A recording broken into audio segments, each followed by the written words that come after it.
helicobacterias. Las especies de estos géneros, vibriones y helicobacterias, son bacilos gram negativos que tienen una amplia distribución en la naturaleza, en especial en el agua. Podemos encontrar a estas bacterias en aguas marinas, y de ahí radica la forma de contaminación de estas bacterias hacia el ser humano. Como se las puede encontrar en el agua, entonces el agua contaminada con estos microorganismos es causante de las patologías por causa de estas bacterias.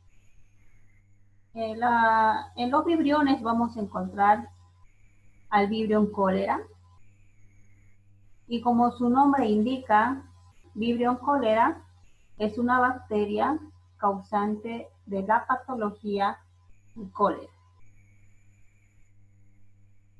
Y en el caso de helicobacterias, mencionaremos a Helicobacter pylori, quien es causante de gastritis, úlceras y también un posible carcinoma. Vamos a empezar con los vibriones. Vamos a ver un poco acerca del Vibrión cólera. Se escribe de esta forma, pero se pronuncia como Vibrión cólera. No olvidemos que este es un bacilo gram negativo y además presenta movimiento porque tiene un flagelo, su órgano locomotor.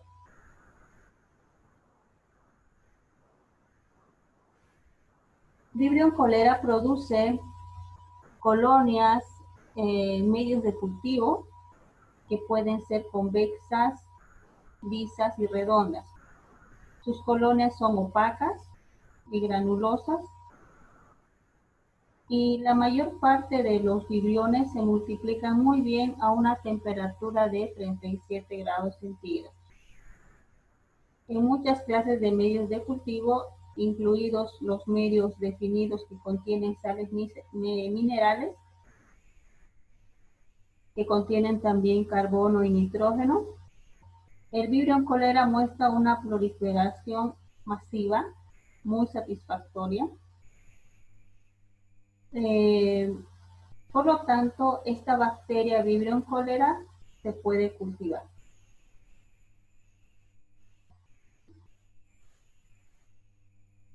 Hablando acerca de la patogenia, podemos mencionar que Vibrión cólera es productora de una enzima denominada enterotoxina. La toxina que produce esta bacteria es la que causará la patología. En condiciones naturales, Vibrión cólera es un patógeno, entonces mencionamos que no es de microbiota endógena, es patógeno causante de patología, y solo para el ser humano sería un patógeno. Una persona con acidez gástrica normal tiene que ingerir por lo menos más de 10.000 o más bacilos gram negativos para sufrir la enfermedad. Entonces, Vibrión cólera, para infectar, la persona tendría que haber consumido algún alimento contaminado o, de lo contrario, agua contaminada. Cuando ingresa un alimento contaminado vía oral, se necesita por lo menos más de 100 o más de 10.000 bacilos para causar la enfermedad. Tiene que ver mucho el pH del estómago para causar la enfermedad. Sabemos que a nivel del estómago nosotros tenemos un pH ácido. Entonces, el cólera se multiplica a un pH fisiológico. Estamos hablando de un pH de 7. Entonces, la forma en cómo ingresa este bacilo tiene que ver mucho para causar la enfermedad. Bien, el cólera no es una infección invasiva. Eso indica que el cólera directamente ingresará vía oral, logrará atravesar lo que es el estómago, ingresará hasta los intestinos y es ahí donde empieza a multiplicarse y colonizar. No es invasivo, esto se refiere a que colonizará el intestino y se quedará ahí, ocasionando daño a este nivel. No invasivo porque no atravesará las paredes del intestino y no llegará al torrente sanguíneo.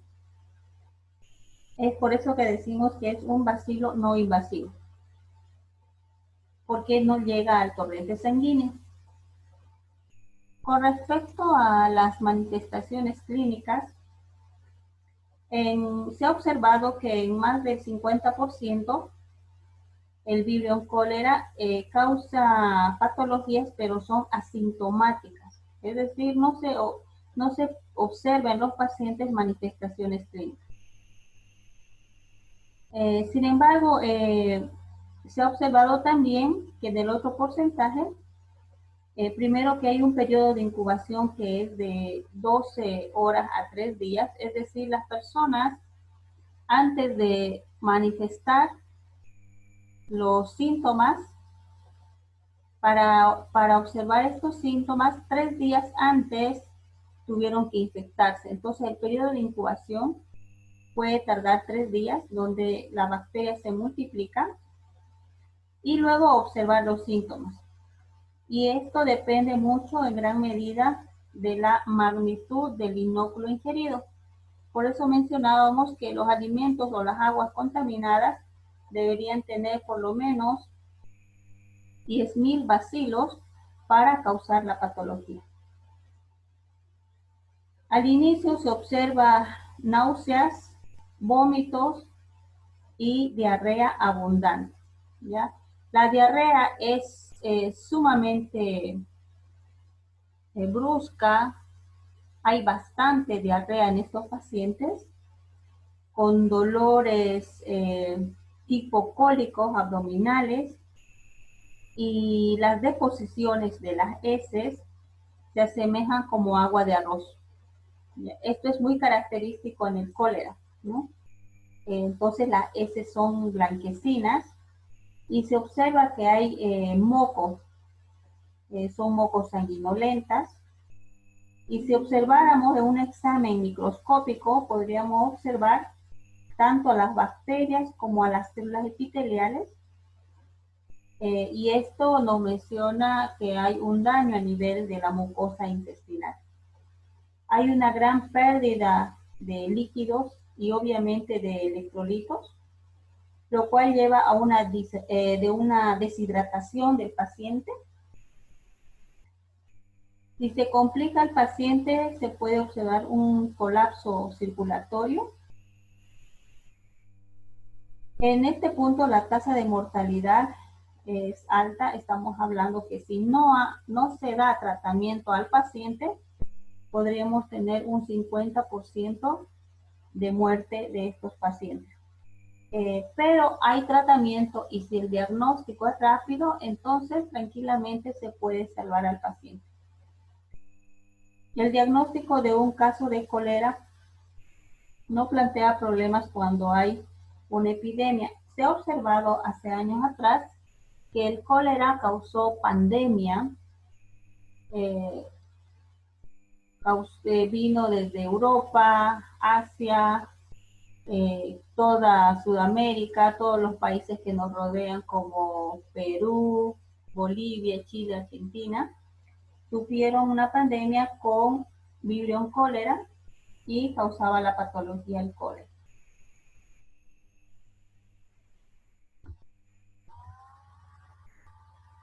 Las pruebas diagnósticas de laboratorio.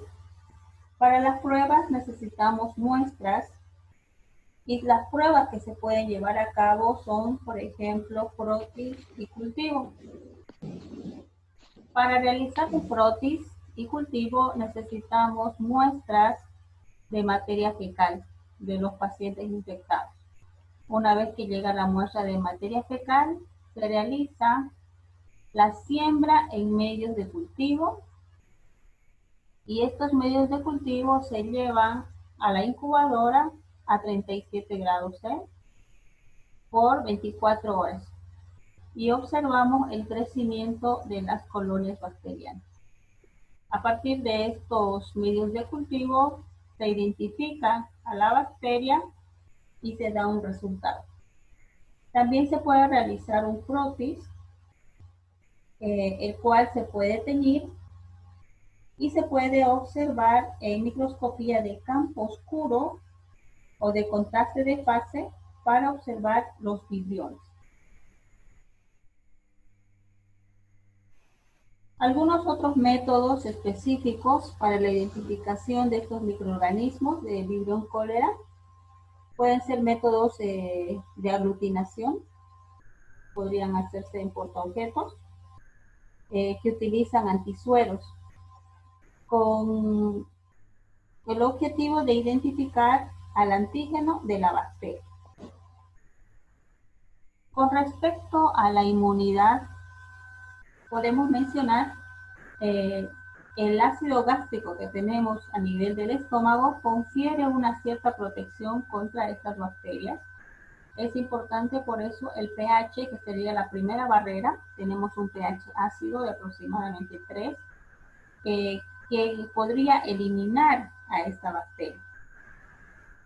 El ataque del cólera va seguido de una inmunidad. Nuestro sistema inmunológico empieza a reaccionar contra la reinfección, pero se desconoce la duración y el grado de la inmunidad. Es decir, que una vez que uno se haya infectado, no significa que de por vida no podamos infectarnos con esta bacteria. Entonces, a eso se debe que se desconoce, ¿no? Bien, hablando acerca del tratamiento, hay tratamiento y el tratamiento está a base de rehidratación y de antibióticos. Lo más importante consiste en la reposición de líquidos y de electrolitos a los pacientes que se están deshidratando por causa de los vómitos y las diarreas. Se debe corregir esta deshidratación y la hiponatremia. La hiponatremia sucede por causa de la deshidratación porque hay una gran pérdida de electrolitos como el sodio. Hiponatremia se refiere que hay una disminución de sodio y eso debe ser repuesto. También en el tratamiento se pueden utilizar muchos antibióticos para eliminar al Vibrio cólera. Se puede utilizar, por ejemplo, la tetraciclina y la doxiciclina, que son antibióticos, que esto disminuiría el volumen de las deposiciones diarreicas en el cólera y acortan el lapso de excreción de los vibriones, ¿no? Eliminando así a los vibriones. Se ha observado que en algunas áreas endémicas ha surgido resistencia del Vibrio cólera con algunos antibióticos, como contra la tetraciclina, pero hay otros antibióticos que se pueden reemplazar para eliminar a esta bacteria. Cuando hablamos de resistencia nos estamos refiriendo a que hay bacterias que no se pueden eliminar con un cierto antibiótico.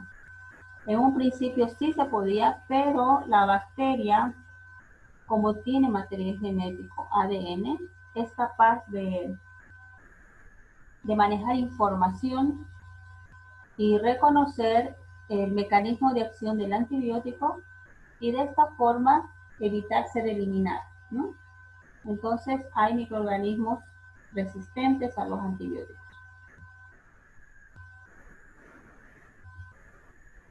Prevención y control. Como en un principio mencionamos que estos microorganismos, en especial Vibrio cólera, puede estar en aguas contaminadas y contaminar también así algunos alimentos, pero en especial el agua. Es importante controlar entonces el agua, ¿no? Consumir agua no contaminada. En algunos países subdesarrollados, donde la pobreza es crítica, podrían consumir agua de pozo, agua de río. Entonces ahí es donde empieza la patología del cólera. Es importante el consumo de agua no contaminada, agua hervida. Y bueno, es importante el lavado de manos, el lavado de los alimentos, de las frutas, para prevenir lo que es el cólera y controlar su diseminación.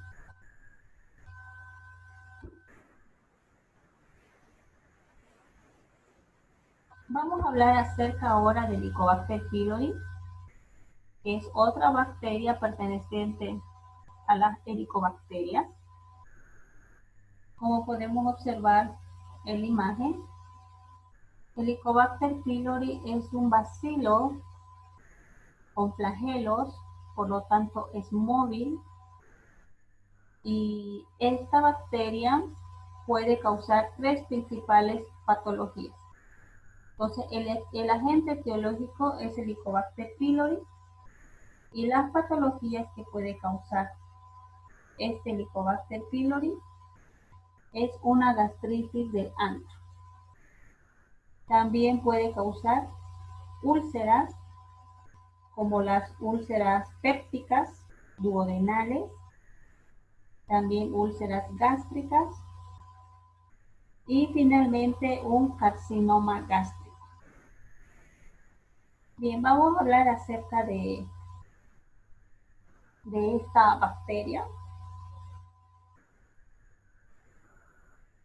Se observa que se puede cultivar, aunque la sensibilidad en el cultivo puede limitarse por el tratamiento previo, pero la contaminación con otras bacterias de la mucosa y otros factores del Helicobacter pylori se puede multiplicar en un lapso de 3 a 6 días. Es diferente a las anteriores bacterias, ya que generalmente las bacterias se multiplican en 24 horas. En este caso requerimos por lo menos 3 días para su crecimiento en los medios de cultivo y a una temperatura de 37 grados. Se requiere un medio microaerófilo, es decir, con presencia de dióxido de carbono para su mejor crecimiento.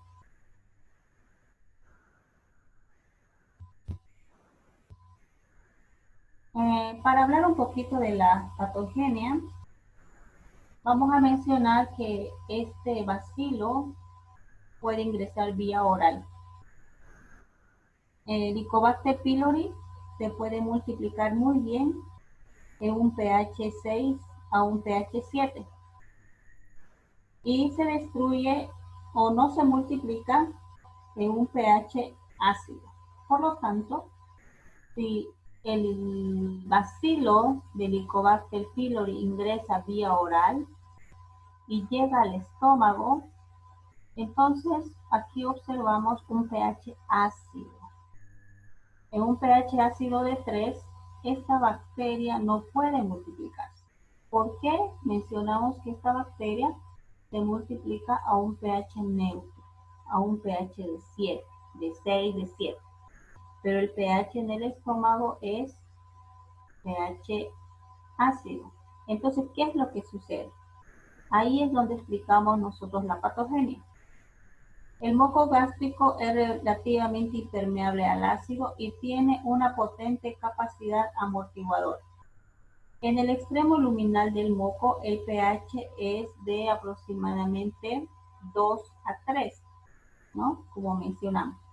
En tanto que en el lado epitelial es casi 7. Es decir, capas más profundas del estómago podemos encontrar un pH de 7. Entonces la bacteria necesita ingresar tejido más profundo para empezar a colonizarse, porque ahí va a encontrar un pH de 7, lo cual es óptimo para su multiplicación. A ese pH fisiológico, el Helicobacter pylori puede multiplicarse. Entonces, ¿qué hace esta bacteria cuando ingresa? Cuando ingresa, se topa que hay un medio ácido, que es un pH de 3, de 2, de 3.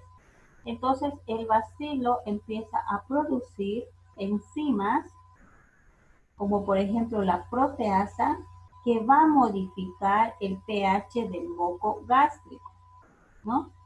Esto reduce la capacidad del ácido para difundirse a través del moco. Entonces, esta bacteria, además de producir la enzima proteasa, va a producir enzimas como la ureasa y creará un ambiente protector para no ser eliminado, hasta que pueda ingresar capas más profundas, ¿ya? En el lado epitelial de la mucosa gástrica para multiplicarse. Entonces, fíjense cómo el Helicobacter pylori puede lograr multiplicarse dentro del estómago.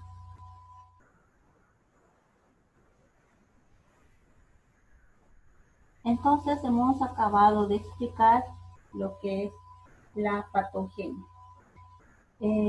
Los mecanismos por los cuales el Helicobacter pylori produce inflamación de la mucosa y lesión no están bien definidos, pero probablemente implican factores tanto bacterianos como el del hospedador.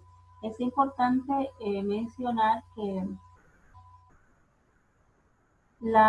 se observa que un 80% de la población está infectada por esta bacteria, pero no el 80% manifiesta la patología. Entonces, cuando decimos que se desconoce esto, porque tendría que ver mucho con el sistema inmunitario y el sistema de defensa para la multiplicación de esta bacteria. O sea, aquel buen sistema inmunitario que puede inhibir la multiplicación, entonces la bacteria está latente sin multiplicarse y no causa daño. Pero en otros casos sí causa daño y causaría ya lo que es la gastritis, la úlcera y finalmente un carcinoma. En las manifestaciones clínicas, la infección aguda, es decir, en un principio el paciente puede producir una enfermedad del tubo digestivo, donde presenta náuseas, dolor abdominal. En ocasiones también hay vómito y fiebre. Los síntomas agudos pueden persistir durante menos de una semana, a veces hasta 2 semanas, y una vez que la bacteria se ha colonizado, la infección por el Helicobacter pylori puede persistir por años y tal vez hasta decenios o incluso durante toda la vida. En casi el 80% de los pacientes con úlcera duodenal y 50-80% de los que padecen úlcera gástrica tiene una infección por el Helicobacter pylori. Cuando el paciente muestra esa acidez, esa gastritis, y se realiza a los pacientes los análisis, se observa que hay presencia de Helicobacter pylori. Ya que Helicobacter pylori habíamos mencionado que causa acidez, causa gastritis y causa úlcera, ¿no? Cuando primeramente hay gastritis, entonces hay daño a la mucosa a nivel del estómago, y si esto no se trata, entonces después de la gastritis viene la úlcera, que ya sería como heridas a nivel del estómago, y si esto dura años, entonces hay la posibilidad de formar un carcinoma gástrico, ¿no? Que sería también un linfoma. Eso con respecto a las manifestaciones clínicas. Con respecto a los métodos de diagnóstico de laboratorio, las muestras que necesitamos para un cultivo serían muestras de materia fecal y se puede desarrollar el cultivo en laboratorio. Pero también hay otras pruebas que se realizan, que serían pruebas inmunocromatográficas, que tiene el objetivo de identificar anticuerpos. ¿Qué significa? Se pueden hacer a partir de dos tipos de muestras.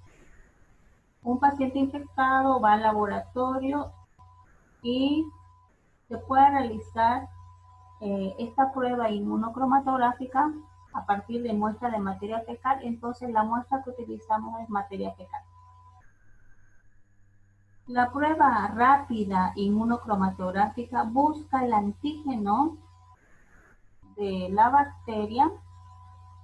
Por lo tanto, si presenta antígenos es positivo y presentaría gastritis por Helicobacter pylori.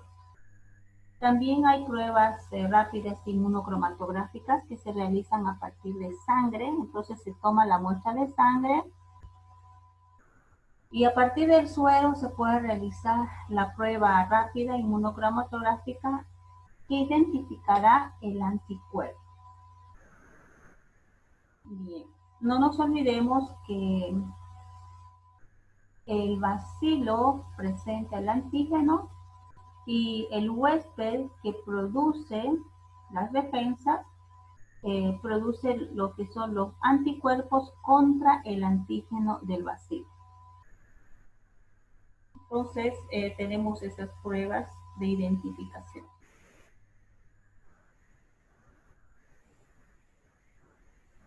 Con respecto a la inmunidad, los pacientes infectados por Helicobacter pylori pueden presentar una respuesta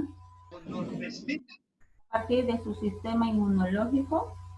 Puede presentar una respuesta con anticuerpos, como por ejemplo la IgM, que es una inmunoglobulina M, durante la infección. Es decir, aquel paciente que esté infectado con el bacilo de Helicobacter pylori, su sistema inmunitario empezará a producir anticuerpos contra el antígeno de este bacilo.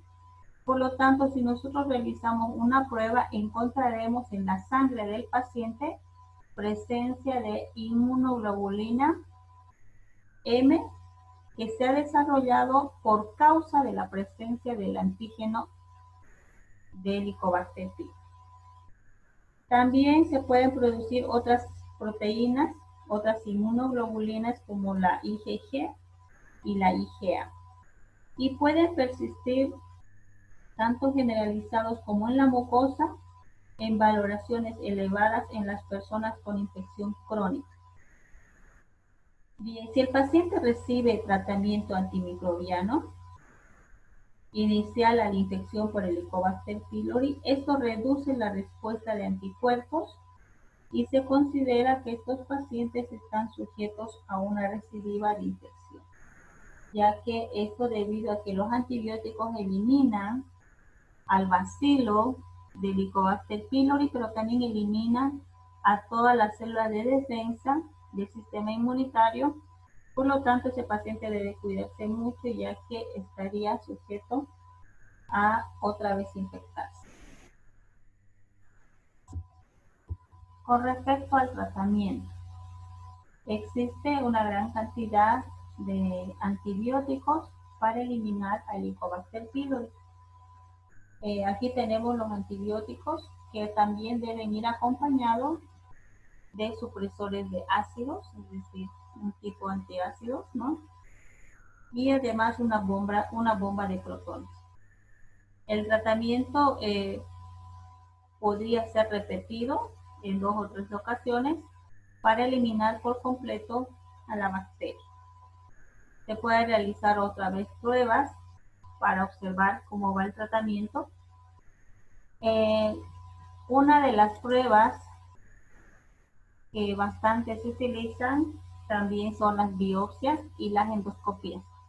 Las endoscopías para observar en qué grado está, si ya se observa úlceras o carcinomas, úlceras más que todo, y las biopsias para ver si es un posible carcinoma.